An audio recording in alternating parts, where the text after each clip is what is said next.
हर हर महादेव दोस्तों। तो स्वागत है आपका साइबर रुद्रा डे 11 पर। आज हम बात करेंगे एक ऐसे इंपॉर्टेंट टॉपिक के बारे में जो हर एक फ्रेशर को साइबर सिक्योरिटी सीखते टाइम बहुत ही ज़रूरी है, जो कि है नेटवर्क प्रोटोकॉल्स। अगर आपको ये समझ आ जाए तो आपकी साइबर सिक्योरिटी जर्नी की फाउंडेशन बहुत ही अच्छी हो जाएगी। तो चलिए बिना किसी देरी के स्टार्ट करते हैं। सबसे पहले हम जानते हैं कि नेटवर्क प्रोटोकॉल्स होता क्या है।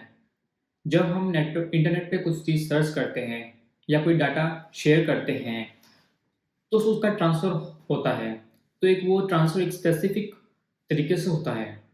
इस तरीके को हम प्रोटोकॉल्स कहते हैं।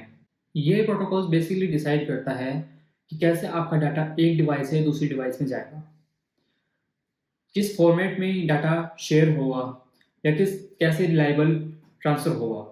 जैसे हमारी डेली लाइफ़ में कोई रूल्स होते हैं, वैसे ही इंटरनेट के कम्युनिकेशन करते टाइम भी कुछ रूल्स होते हैं। अब हम बात करते हैं कुछ कॉमन प्रोटोकॉल्स के बारे में, जो हम रोज़ाना यूज़ करते हैं। साथ ही मैं आपको बताऊँगा कि प्रोटोकॉल्स की क्या वल्नरेबिलिटीज़ हो सकती है। सबसे पहले हम बात करते हैं एचटीटीपी के बारे में, जिसको हम कहते हैं हाइपर टेक्स्ट ट्रांसफर प्रोटोकॉल। जब आप अपने ब्राउज़र में कुछ टाइप करके सर्च करते हैं या कोई भी वेबसाइट ओपन करते हैं, तो ये एचटीटीपी का एक यूज़ होता है। पर ये एक प्रॉब्लम के साथ आता है। एचटीटीपी डाटा जब ट्रांसफ़र करता है, वो एक प्लेन टेक्स्ट में ट्रांसफ़र करता है। इसका मतलब अगर कोई भी हैकर आपके डाटा को इंटरसेप्ट करता है, तो उसके लिए आपका पासवर्ड या कोई भी सेंसिटिव इन्फॉर्मेशन ईज़िली रीडेबल हो सकती है। ये होता है एक मैन इन मिडल अटैक के थ्रू।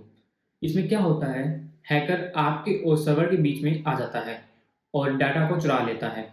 अब हम बात करते हैं एचटीटीपीएस के बारे में, जिसको हम hyper text transfer protocol secure भी कहते हैं, जो एचटीटीपी का सिक्योर वर्जन है। ये एसएसएल और टीएलएस एन्क्रिप्शन का यूज़ करता है, जो डाटा को एन्क्रिप्टेड करने में काम करता है। मतलब अगर हैकर भी ट्राई करेगा, तो एन्क्रिप्टेड डाटा को डिक्रिप्ट करना बहुत मुश्किल हो जाता है। लेकिन याद रखना, अगर एसएसएल और टीएलएस का कॉन्फ़िगरेशन वीक हो, तो ये भी सेफ नहीं है। अब नेक्स्ट प्रोटोकॉल है एफटीपी, जिसको हम कहते हैं फाइल ट्रांसफर प्रोटोकॉल, जो आपको फाइल ट्रांसफर करने में हेल्प करता है, जैसे फाइल को अपलोड करना या डाउनलोड करना। लेकिन एफटीपी में डाटा इंक्रिप्शन का ऑप्शन नहीं होता। मतलब कि अगर कोई हैकर नेटवर्क पर बैठा हो, तो आपका यूज़र नेम, पासवर्ड और ट्रांसफ़र की हो रही फाइल्स को ईज़िली देख सकता है। अब हम बात करते हैं एसएमटीपी के बारे में, जिसको हम कहते हैं सिंपल मेल ट्रांसफर प्रोटोकॉल। जब हम मेल भेजते हैं, वो एक प्रोटोकॉल के थ्रू भेजी जाती है। उसको हम कहते हैं एसएमटीपी प्रोटोकॉल। पर एसएमटीपी में एन्क्रिप्शन का ऑप्शन नहीं होता। मतलब कि अगर कोई हैकर आपकी मेल को इंटरसेप्ट कर ले, तो आपका ईमेल कंटेंट सारा उसको दिख सकता है। अब हम बात करते हैं डीएनएस, जो कि लास्ट पॉइंट है।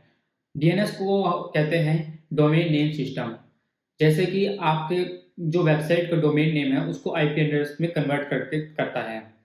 जैसे आप कोई भी वेबसाइट सर्च करते हैं या फिर आप टाइप करते हैं, तो डीएनएस क्या करता है, उस वेबसाइट का डोमेन नेम को आईपी एड्रेस में कन्वर्ट करता है। लेकिन डीएनएस में भी एक प्रॉब्लम होती है, जैसे कि डीएनएस स्पूफिंग, जैसे कि आपका कैचेज़ पॉइज़निंग। इसका मतलब होता है कि जो आपका अटैकर है, वो डीएनएस सर्वर को मैनिपुलेट करके आपको फेक वेबसाइट पे रीडायरेक्ट कर सकता है। अब जब हमने ये प्रोटोकॉल्स और उनकी वल्नरेबिलिटीज़ समझ ली है, तो ये ज़रूरी है कि अब इन्हें सिक्योर कैसे करें।